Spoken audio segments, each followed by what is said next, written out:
La communauté économique des États de l'Afrique de l'Ouest s'éloignait des idéaux de ses pères fondateurs. La création d'un espace d'intégration économique n'était plus son objectif principal. En somme, elle tendait plus vers la CEDEAO des peuples comme elle se définissait. Ce sont autant de raisons qui ont prévalu au retrait du Burkina Faso de cette organisation sous-régionale, a fait savoir le ministre en charge des Affaires étrangères, qui rassure, ce retrait n'aura aucun engagement sur le respect des engagements du pays des hommes intègres envers les pays membres ou non membres de la CEDEAO. Et puis, le Burkina Faso, pour la mise en œuvre de ses politiques de développement, table sur la mobilisation des ressources financières.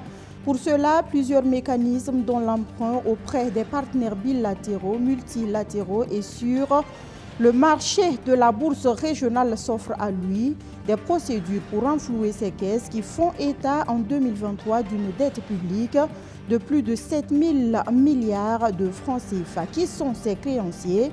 Est-il un bon payeur? Les éléments de réponse dans la chronique économie de ce lundi. Voilà qui fait la une de l'actualité. Mesdames, Messieurs, bonjour. Soyez les bienvenus si vous nous rejoignez. Pour commencer, cette consternation de la FAIB suite aux multiples attaques perpétrées sur le sol burkinabé ce dimanche 25 février.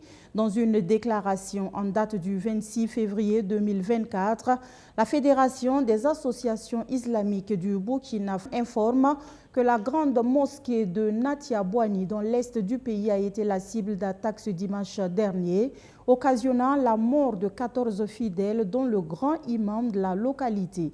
Le bilan non encore officiel fait également état de plusieurs blessés, tout en condamnant donc ces actes qu'elle qualifie de barbares et injustifiables. La fédération présente ses condoléances aux familles éplorées, à toutes les communautés et prie pour que les blessés recouvrent la santé. Pour finir, elle invite les fidèles à redoubler d'ardeur dans la prière pour qu'Allah ramène les fauteurs de troubles à la raison et nous soulage au plus vite de ce calvaire du terrorisme. Un mois après la sortie du Niger, du Burkina Faso de la CEDEAO, le ministre des Affaires étrangères rencontre le corps diplomatique à Ouagadougou. Les raisons du retrait de ces pays ont été expliquées officiellement aux diplomates. On fait le point des échanges avec Luc Pakbelgen.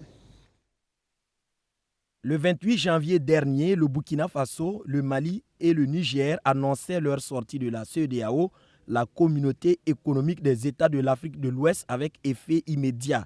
Un mois après cette annonce, soit ce 27 février, le chef de la diplomatie burkinabé tient une rencontre d'échange avec le corps diplomatique à Ouagadougou pour expliquer le bien fondé de ce retrait. Il s'agit d'abord du constat selon lequel la CEDEAO s'éloignait des idéaux de ses pères fondateurs. Elle était presque sortie de la trajectoire pour laquelle elle avait été mise en place, à savoir celle de créer un espace d'intégration économique, celle de créer des conditions de prospérité, de solidarité, celle de renforcer la cohésion sociale, finalement celle d'aller vers ce qu'elle-même elle a défini comme étant la CEDEAO des peuples. Le Burkina Faso et ses nouveaux meilleurs amis de l'AES se sont certes retirés de la CEDEAO, mais ces bonnes relations demeurent et devront même se renforcer. Vous donnez l'assurance qu'en dépit du retrait de la CEDEAO, le Burkina Faso, tout comme les deux autres pays, reste attaché à tous les autres principes qui organisent nos rapports. Ambassadeurs et chefs de diplomatie étrangère ont écouté religieusement le patron de la diplomatie burkinabé et apprécient la démarche. Je tiens à saluer cette initiative de son Excellence, Monsieur le Ministre, d'avoir perpétué cette tradition d'ouverture et de communication. Donc, comme vous pouvez le constater, le corps diplomatique et consulaire a répondu présent à cette réunion de communication et d'échange. Et je les invite vivement à avoir un échange cordial, franc, dans le cadre de cette initiative et de saisir cette opportunité pour vraiment poser les questions, qui sont des questions bien sûr d'actualité, pour pouvoir donc avoir une vision claire sur les nouveaux développements qu'a connu la sous-région. Cette rencontre avec le corps diplomatique fait suite à celle tenue il y a 2 semaines avec les acteurs économiques pour les mêmes objectifs, donner la bonne information sur le départ des États de l'AES de la CEDEAO. Au programme Autonomisation des femmes et dividendes démographiques au Sahel-Soued, la tradition est une fois de plus respectée. Depuis ce 26 février, le comité technique régional est à Ouagadougou pour évaluer les actions menées en 2023 en faveur des femmes et des jeunes filles. Du bilan, il ressort entre autres que plus de 430 000 adolescentes ont vu leurs compétences de vie renforcées et plus d'1 million de filles ont bénéficié d'accompagnement financier pour leur maintien à l'école. Nous restons avec Luc Pakbelgam qui nous dit plus sur le bilan des actions 2023 du Soued. Sahel Women Empowerment and Demographic Dividend, ou l'autonomisation des femmes et dividendes démographiques au Sahel-Soued, tient la 7e session ordinaire de son comité régional de pilotage 2024 à Ouagadougou. C'est devenu une tradition maintenant au secrétariat technique régional du Soued de dresser un bilan annuel des activités écoulées, de partager les leçons apprises ainsi que les bonnes pratiques, sans oublier de valider les plans de travail annuels avec budget des pays bénéficiaires de l'année en cours. En 2023, des résultats concrets et tangibles ont été atteints dans l'ensemble des pays du Soued. Ainsi, plus de 430 000 adolescentes ont vu leurs compétences de vie renforcées à travers les espaces sûrs. Plus d'1 million de filles ont bénéficié de soutien économique pour leur maintien à l'école. Mise en œuvre depuis 2015 dans 6 pays du Sahel, Soued est financé par la Banque mondiale avec l'appui technique de l'UNFPA et de l'Organisation ouest-africaine de la santé en partenariat avec l'Union africaine.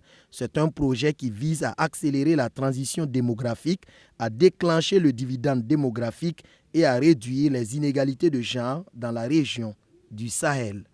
Il est important de rappeler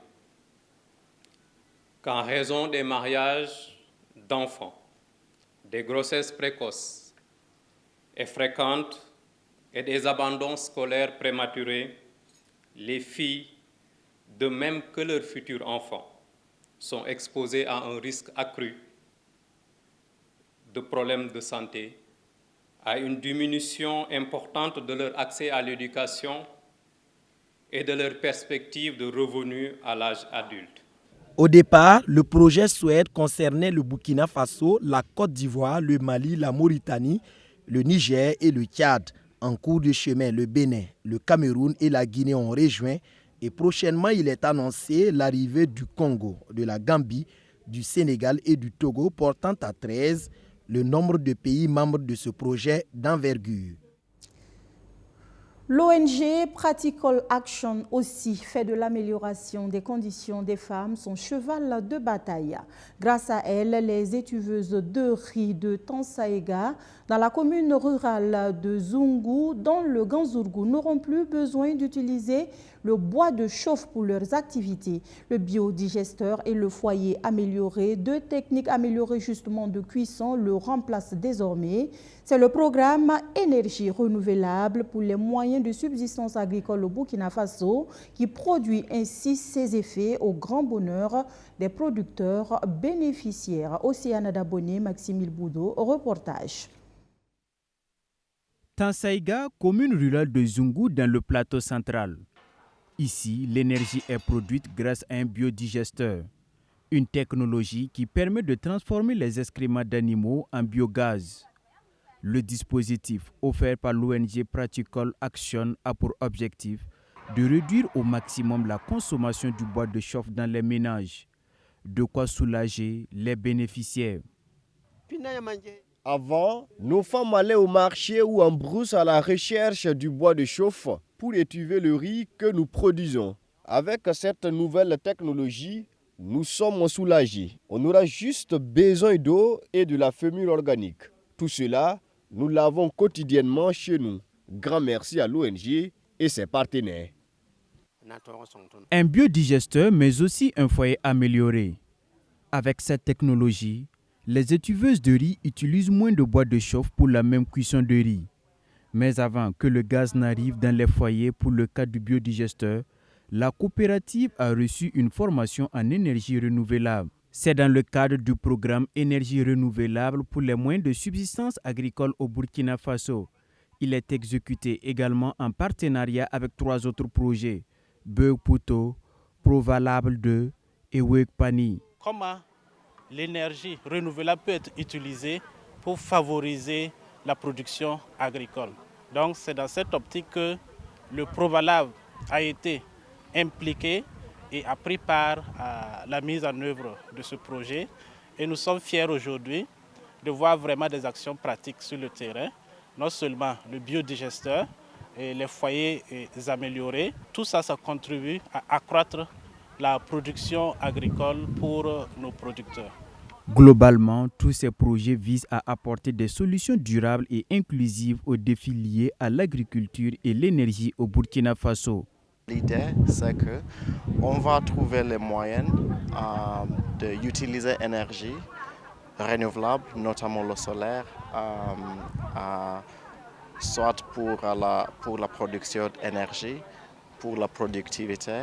Ça peut être pour la conservation, par exemple, de maraîchage, mais aussi il y a toujours cet aspect d'utilisation d'énergie pour la cuisson. Et c'est ça où on a introduit soit les foyers améliorés ou le biogaz, en utilisant en fait les ressources que nous avons. Après le site de Tansaïga, cap est mis sur celui de Gampela-Godin près de Ouagadougou. La coopérative des maraîchers de cette localité a bénéficié à son tour d'une réhabilitation d'un système de pompage solaire. Toutes ces réalisations ont été possibles grâce au soutien financier de l'ambassade de Suède au Burkina Faso. De quoi contribuer à l'autonomisation des femmes, maillon clé dans l'économie burkinabé. Et la transition est toute trouvée pour parler de la dette intérieure et extérieure du Burkina Faso. Exactement 7 161 milliards de francs CFA. C'est la dette publique du pays en 2023, caractérisée par une hausse de 1% pour la dette intérieure et 5% pour la dette extérieure. Comparativement aux chiffres de 2022, on se demande alors qui sont les créanciers de l'État burkinabé. Le Burkina Faso est-il un bon payeur? Les éléments de réponse dans la chronique économique de ce lundi et c'est signé Archimède Boy. 7 161 milliards de francs CFA de dette publique contractés par le Burkina Faso en 2023. Le pays a enregistré une hausse de 1% comparativement à l'année dernière, où les chiffres étaient de 7 000 milliards de francs CFA. Ce montant comprend tout ce que l'État doit à l'intérieur et à l'extérieur. Elle comprend ce qu'on appelle la dette intérieure, qui est ce que l'État doit au niveau de la BCEAO, des banques commerciales et d'autres organismes à l'intérieur du pays. Et il y a aussi le volet de la dette extérieure, c'est-à-dire tout ce que l'État doit aux créanciers multilatéraux, bilatéraux, etc. Et dans cette composante de notre dette publique, on se rend compte que 55% des 7 000 milliards représentent ce qu'on appelle la dette intérieure. La dette contractée à l'extérieur, elle, a connu une hausse de plus de 5% comparativement au troisième trimestre de 2022. Et les explications, selon le ministère, c'est dû aux créanciers multilatéraux. C'est-à-dire qu'entre 2022 et 2023, on a contracté plus de prêts au niveau des créanciers multilatéraux, c'est-à-dire le FMI, c'est l'association IDA, c'est aussi le Fonds africain de développement. C'est-à-dire que ce sont ces organismes-là qui ont prêté plus au Burkina Faso, donc qui a fait augmenter sa dette extérieure. Et l'un des canaux privilégiés par le pays pour s'endetter ou rembourser ses dettes reste le marché financier régional. La différence entre un État et une entreprise comme ça, c'est que l'État ne rembourse pas sa dette en faisant appel à une banque. elle émet des titres négociables sur le marché, ce sont des obligations, et c'est ces titres qu'il émet parce qu'ils sont d'une longue durée, lui permet d'avoir de l'argent pour rembourser sa dette et pour pouvoir assurer le financement de certains de ses projets sociaux. Les chiffres de la Direction générale des études et des statistiques sectorielles du ministère de l'économie révèlent que le Burkina Faso rembourse bien sa dette publique. Toute chose qui rassure selon ce document quant à la capacité du pays à tenir ses engagements.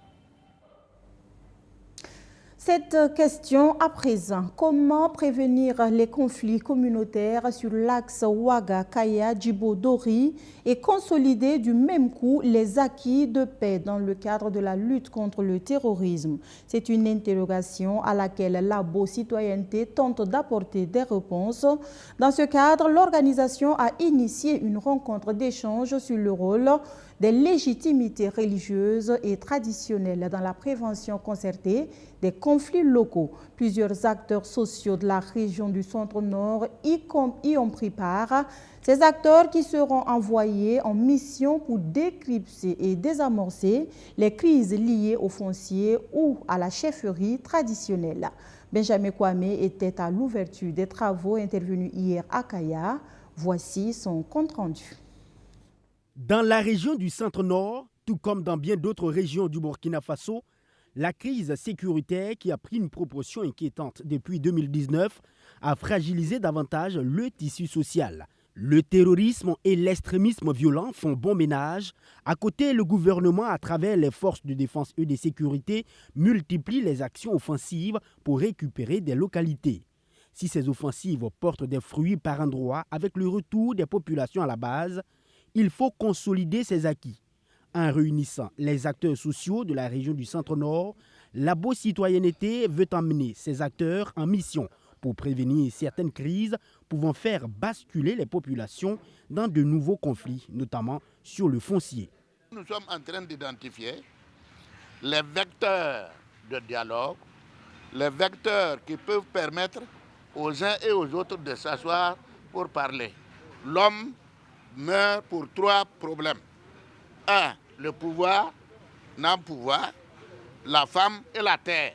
Pour le foncier, ça, c'est crucial et il faut en parler.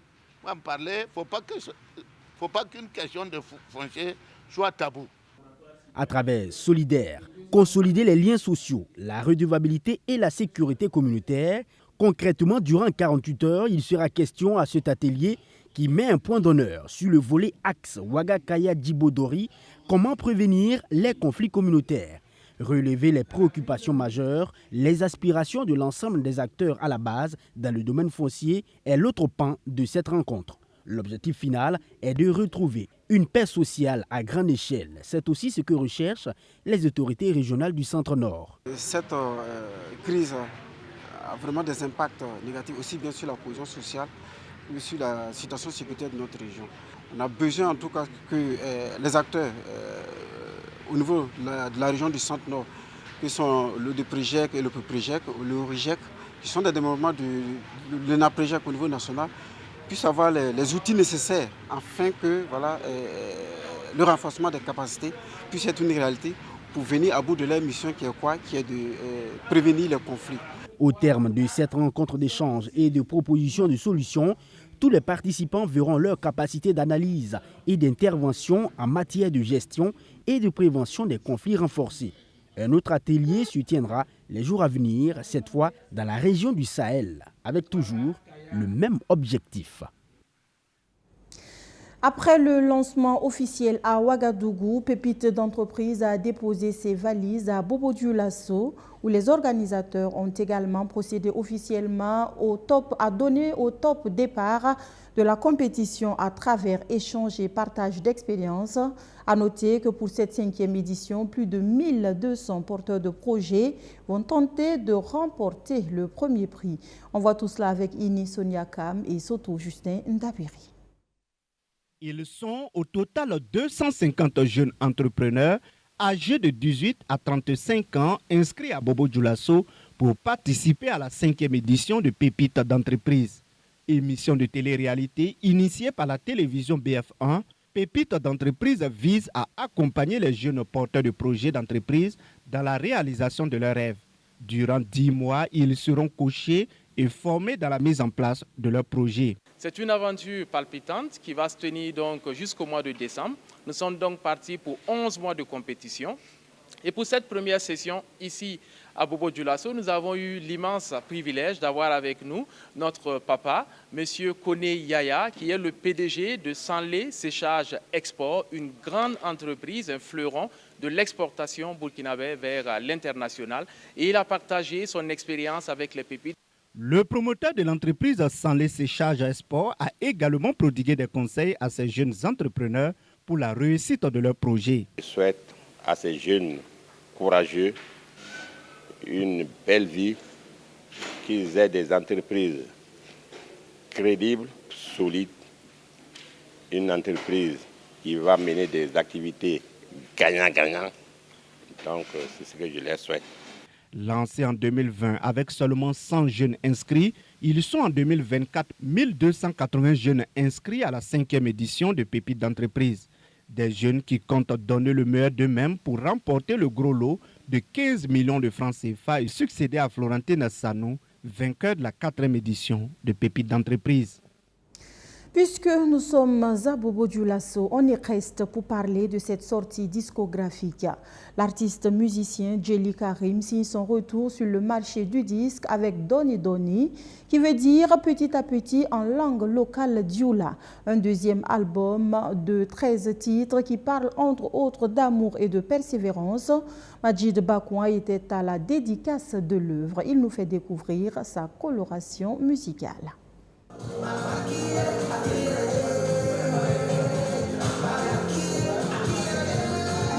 Après la sortie de son premier album en 2017, Djely Karim revient sur le marché discographique avec un deuxième album, une œuvre musicale de 13 titres baptisée Doni Doni, qui signifie petit à petit en langue dioula.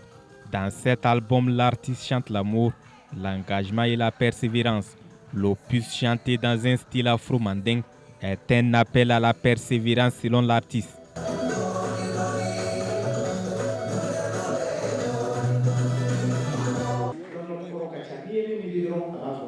Doni Doni résume tout dans la vie.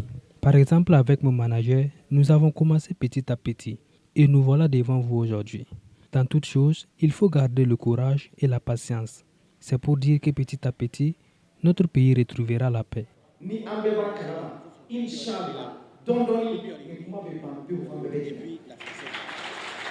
Le Koundé du meilleur featuring de l'intégration sous-régionale ouest-africaine en 2021 et son staff ont déjà un plan pour la promotion de l'album. Et déjà aussi, il y a une grosse tournée en vue. À partir peut-être du mois de juin, l'artiste sera déjà en Europe, où il va peut-être faire 6 mois. Donc vraiment, on a pris le temps pour faire l'album. On a également pris le temps pour mettre en place des stratégies. Parce qu'avec cet album, nous visons très loin. Voilà, on veut être une fois de plus meilleur artiste de la région de Bobo avec cet album. On veut remporter des featuring avec cet album. Voilà pourquoi on a fait 4 featuring. On veut pas un petit Koundé maintenant, mais le Koundé d'or. On veut même ça. Voilà, parce que le Koundé, ça existe depuis 22 ans. Ça n'est jamais venu à Bobo. Nous, on veut à travers ces albums-là et grâce à votre soutien, amener le Koundé d'or à Bobo pour la première fois. Cette œuvre se veut un symbole de résilience pour l'artiste. C'est donc une nouvelle page de carrière musicale qui s'ouvre ainsi pour celui que l'on a surnommé le Djely Farima.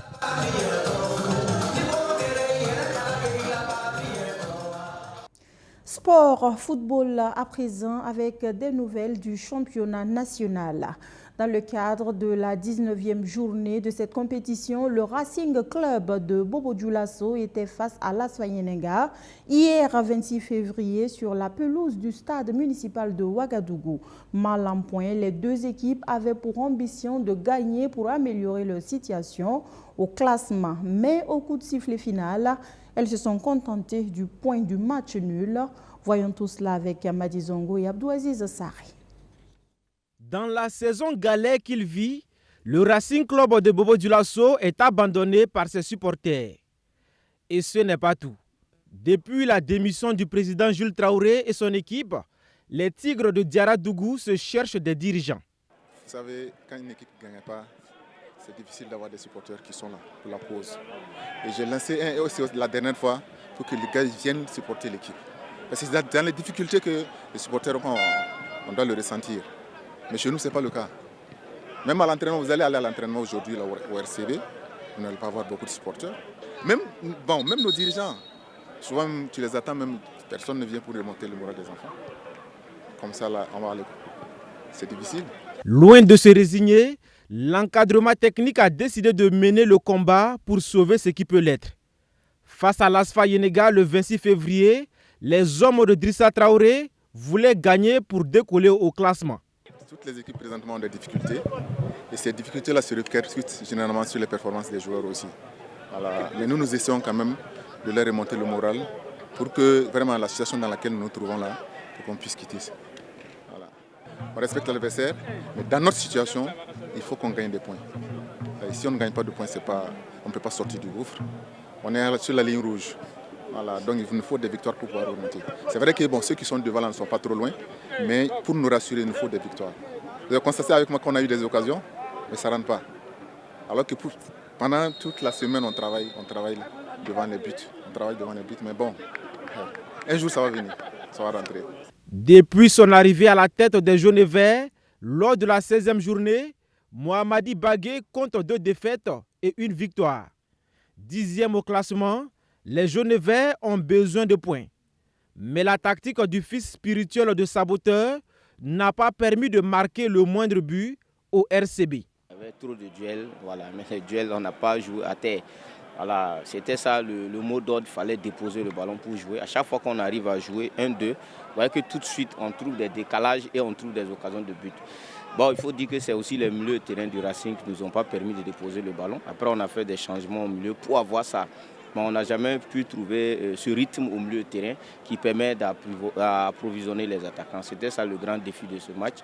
Il fallait rester solide face à une équipe aussi qui a beaucoup envie. Voilà. En tout cas, le mot d'ordre était de prendre le ballon, les priver de la balle, jouer et puis chercher les décalages pour marquer. Ce qu'on n'a pas réussi véritablement à faire ce soir.